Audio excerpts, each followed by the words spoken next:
ओम नमः शिवाय। दोस्तों, आज मैं शिव कथा सुनाऊंगी। शीर्षक है शंखचूर्ण। प्रजापति महर्षि कश्यप की कई पत्नियां थीं। उनमें से एक था दनु। दनु की संतान दानव कहलाई। उसी दनु के बड़े पुत्र का नाम दंभ था। दंभ बहुत ही सदाचारी और धार्मिक प्रवृत्ति का था। अन्य दानवों की भांति उसमें न तो ईर्ष्या ही थी और न ही देवताओं से विद्वेष भावना। वह विष्णु का भक्त था और उन्हीं की आराधना किया करता था। लेकिन उसे एक चिंता सताती रहती थी कि उसके कोई पुत्र न था। आचार्य शुक्र ने उसे श्री कृष्ण मंत्र की दीक्षा दी। दंभ ने दीक्षा पाकर पुष्कर में महान अनुष्ठान किया। अनुष्ठान सफल हुआ। उसके अनुष्ठान से प्रसन्न होकर भगवान विष्णु प्रकट होकर बोले, वत्स, मैं तुम्हारे अनुष्ठान से प्रसन्न हूँ, वर मांगो। दंभ बोला, भगवान, यदि आप मेरी तपस्या से प्रसन्न हैं तो मुझे एक ऐसा पुत्र दे जो आपका भक्त हो और त्रिलोक जयी हो। उसे देवता भी युद्ध में ना जीत सके। भगवान विष्णु ने तथास्तु कहा और अंतर्ध्यान हो गए और दंभ प्रसन्न चित्ते अपने घर लौट आया। गोलोक में श्री राधा ने श्री कृष्ण पार्षद श्री सुदामा को असुर होने का श्राप दिया था। श्राप मिलने पर वही दंभ की पत्नी के गर्भ में आया। जन्म होने के पश्चात दंभ ने अपने उस पुत्र का नाम शंखचूर्ण रखा। जब वह पुत्र कुछ बड़ा हुआ तो दंभ ने उसे मुनि जैगी शिव्य ने उसे शिक्षा दीक्षा दी। अपनी कुमार अवस्था में ही शंखचूर्ण पुष्कर में पहुंचा और उस महान धार्मिक तपस्थली में ध्यान मग्न रहकर वर्षों तक ब्रह्मा जी की तपस्या करता रहा। उसकी घोर तपस्या से प्रसन्न होकर ब्रह्मा जी प्रकट होकर बोले, वत्स, मैं तुम्हारी तपस्या से प्रसन्न हूँ, वर मांगो। पितामह, मुझे ऐसा वरदान दीजिए कि मुझे देवता पराजित न कर सके। ब्रह्मा जी ने उसे ऐसा ही वरदान दिया और श्री कृष्ण कवच प्रदान करते हुए उसे आदेश दिया, शंखचूर्ण, तुम बद्रिकाश्रम चले जाओ। वहां तुम्हारा भाग्य का सितारा उदय होने की प्रतीक्षा कर रहा है। आदेश मानकर शंखचूर्ण बद्रिकाश्रम पहुंचा। वहां महाराज धर्मध्वज की पुत्री तुलसी भी तपस्या कर रही थी। दोनों का आपस में परिचय हुआ और ब्रह्मा जी की इच्छा अनुसार दोनों का विवाह हो गया। अपनी पत्नी को लेकर शंखचूर्ण पुनः दैत्य नगरी लौट आया। शुक्राचार्य ने उसे दानवों का अधिपति बना दिया। सिंहासन पर बैठते ही उसने अपना साम्राज्य बढ़ाने के लिए देवलोक पर चढ़ाई कर दी। ब्रह्मा जी के वरदान के कारण वह अजेय हो चुका था, अतः उसे देवताओं को हराने में कोई कठिनाई नहीं हुई। उसने अमरावती पर कब्जा कर लिया। इंद्र अमरावती छोड़कर भाग निकले। देवता उसके डर से कंदराओं में जा छुपे। शंखचूर्ण तीनों लोकों का शासक हो गया और सब लोकपालों का कार्य भी उसने संभाल लिया। उसने अपनी प्रजा की भलाई के लिए अनेक कार्य किए। प्रजा उससे बहुत प्रसन्न थी। सर्वत्र सुख और शांति थी, क्योंकि शंखचूर्ण स्वयं भी कृष्ण भक्त था। अतः उसकी प्रजा भी भगवान कृष्ण पर पूरी आस्था रखने लगी। उसके राज्य से अधर्म का नाश हो गया। प्रजा इंद्र और देवताओं को भूलने लगी। इससे देवताओं को बहुत क्षोभ हुआ। इंद्र पितामह ब्रह्मा के पास पहुंचकर बोले, पितामह, आपने शंखचूर्ण को अभय होने का वरदान देकर उसे निरंकुश बना दिया है। वह अमरावती पर कब्जा जमाए बैठा है। देवता दर दर की ठोकरें खा रहे हैं। हमें बताइए, हम क्या करें? पितामह बोले, सुरेंद्र, शंखचूर्ण धार्मिक और रीति से अपना शासन चला रहा है। प्रजा उससे प्रसन्न है। उसके राज्य में प्रजा सुखी और संपन्न है। हमें उससे कोई शिकायत नहीं है। इंद्र बोले, यह सब तो ठीक है पितामह, लेकिन क्या हम यूं ही भटकते रहेंगे? आखिर अमरावती है तो देवताओं का ही। पितामह बोले, अवश्य है, किंतु शंखचूर्ण ने तुम्हें युद्ध में पराजित करके उसे प्राप्त किया है। उसने तुम्हारी प्रजा को भी कोई कष्ट नहीं पहुंचाया। सिर्फ सिंहासनों का ही फेरबदल हुआ है ना। इंद्र बोला, लेकिन पितामह, हम आपकी संतानें हैं। क्या आप चाहेंगे आपकी संतानें यूं ही दर बदर भटकती रहे? कुछ उपाय कीजिए पितामह। पितामह बोले, मैं इसमें कुछ नहीं कर सकता देवेंद्र। जब तक शंखचूर्ण के भाग्य में अमरावती का ऐश्वर्य भोगना है, वह भोगेगा ही। तुम भगवान विष्णु के पास चले जाओ, वे अवश्य कोई उपाय तुम्हें सुझा देंगे। वहां से निराश होकर इंद्र श्री विष्णु के पास पहुंचा और उनकी स्तुति करके बोला, भगवान, देवता इस समय भारी संकट में है। ब्रह्मा जी ने अपनी असमर्थता जाहिर करके मुझे आपके पास भेज दिया है। कुछ कीजिए प्रभु, अन्यथा संपूर्ण देव जाति ही नष्ट हो जाएगी। विष्णु जी बोले, पितामह का कहना ठीक है। मैं भी अकारण शंखचूर्ण के संबंधों में हस्तक्षेप करना पसंद नहीं करता। उसकी सारी प्रजा कृष्ण भक्त है और कृष्ण मेरा ही प्रतिरूप है। मैं अपने भक्त पर कष्ट होते नहीं देख सकता। लेकिन निराश होने की आवश्यकता नहीं है सुरराज। तुम भगवान शिव के पास चले जाओ और उन्हीं से कोई उपाय पूछो। वे अवश्य तुम्हारे कष्ट का निवारण करेंगे। विष्णु की बात सुनकर इंद्र निराश भाव से वैकुंठ से निकल आया।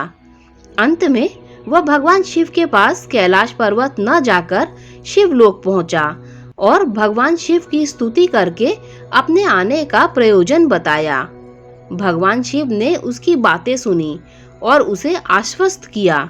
धैर्य रखो सुरराज, तुम्हारा सिंहासन तुम्हें अवश्य प्राप्त होगा। मैं गंधर्वराज चित्ररथ को अभी दूत बनाकर शंखचूर्ण के पास रवाना करता हूँ। शिव के आदेश अनुसार गंधर्वराज चित्ररथ शंखचूर्ण की राजधानी पहुंचा। उस समय शंखचूर्ण अपने सिंहासन पर विराजमान था। चित्ररथ ने उसका अभिवादन करने के पश्चात अपने आने का कारण बताया। दैत्यराज, मैं गंधर्वराज चित्ररथ हूँ और भगवान शिव का एक संदेश लेकर आपके पास आया हूँ। यह सुनकर शंखचूर्ण के चेहरे पर आश्चर्य झलक आया। शिव के दूत को सामने पाकर वह सिंहासन से उठकर बोला, मेरा अहोभाग्य है कि भगवान शिव ने मुझे किसी योग्य समझा। आप आदेश सुनाइए, क्या संदेश भेजा है भगवान रुद्र ने? गंधर्वराज बोला, दैत्यराज, भगवान शिव का संदेश है कि तुम देवताओं का राज्य उन्हें वापस लौटा दो और उनके अधिकार उन्हें दे दो। भगवान शिव ने देवों को अभय होने का वचन दिया है। शंखचूर्ण बोला, गंधर्वराज, भगवान शिव से मेरा प्रणाम कहना और उनसे कह देना कि शंखचूर्ण के हृदय में आपके लिए बहुत ही ज्यादा श्रद्धा है। परंतु यदि उन्होंने इंद्र के बहकावे में आकर मुझे दंडित करने का निश्चय किया है तो मैं उनकी बात नहीं मानूंगा और उनसे भी युद्ध करने के लिए तैयार हो जाऊंगा। चित्ररथ वापस लौटा और उसने भगवान शंकर को शंखचूर्ण का उत्तर सुनाया। यह सुनकर शिव क्रोधित हो गए और अपने गणों को युद्ध का आदेश दे दिया।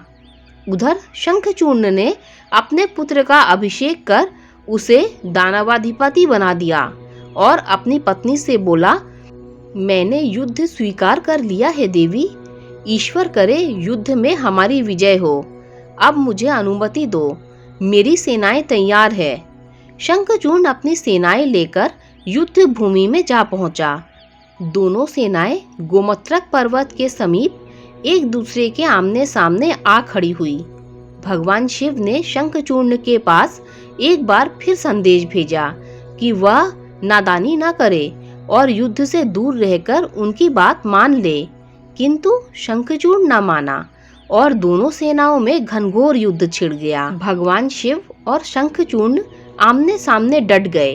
दोनों में अनेक अस्त्र शस्त्रों से युद्ध होने लगा। शंखचूर्ण का वध करने के लिए त्रिशूल उठाया तो आकाशवाणी हुई, देवादिदेव, आप प्रलयंकर हैं, सर्वसमर्थ हैं, किंतु आपको मर्यादा की रक्षा करनी चाहिए। श्रुति की मर्यादा को नष्ट न करें।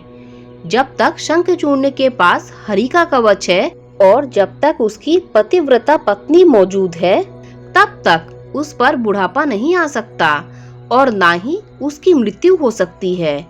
आकाशवाणी के खत्म होते ही शिव का त्रिशूल अपने आप रुक गया। तभी भगवान विष्णु प्रकट हुए। शिव बोले, भगवान, आपने तो मुझे बड़े धर्म संकट में डाल दिया है।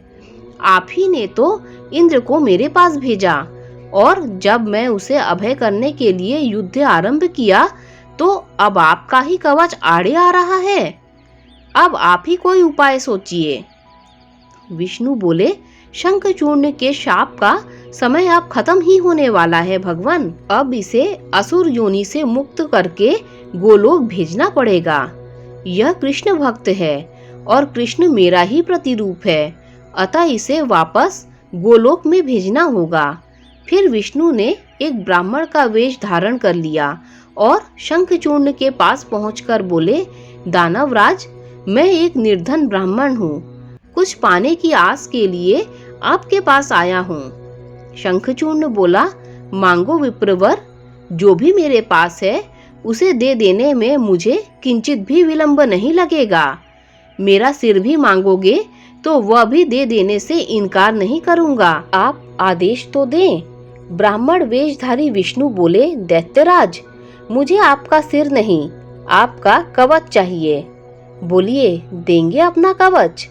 शंखचूर्ण ने अपना कवच उतारकर ब्राह्मण वेशधारी विष्णु को सौंपते हुए कहा, अवश्य, यदि भगवान कृष्ण की ऐसी ही इच्छा है तो ऐसा ही होगा। आप कवच ले जाइए। ब्राह्मण वेशधारी विष्णु कवच लेकर दैत्यपुरी पहुंचे। फिर उन्होंने शंखचूर्ण का वेश धारण किया और राजमहल में जाकर शंखचूर्ण की पत्नी तुलसी के पास पहुंचे।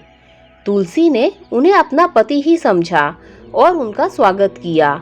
उस रात विष्णु शंखचूर्ण के महल में ही ठहरे। अचानक ही पतिव्रता तुलसी को धोखे का आभास हुआ। वह चौंक कर बिस्तर से उठी। बोली, कौन है तू और मेरे साथ छल करने का तुझमें साहस कैसे हुआ? जल्दी बोल, अन्यथा अपने पतिव्रत तेज से अभी भस्म कर दूंगी। विष्णु अपने वास्तविक रूप में प्रकट हो गए।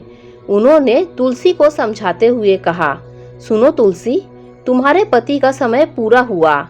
एक शाप के कारण ही उसे असुर योनि में आना पड़ा था।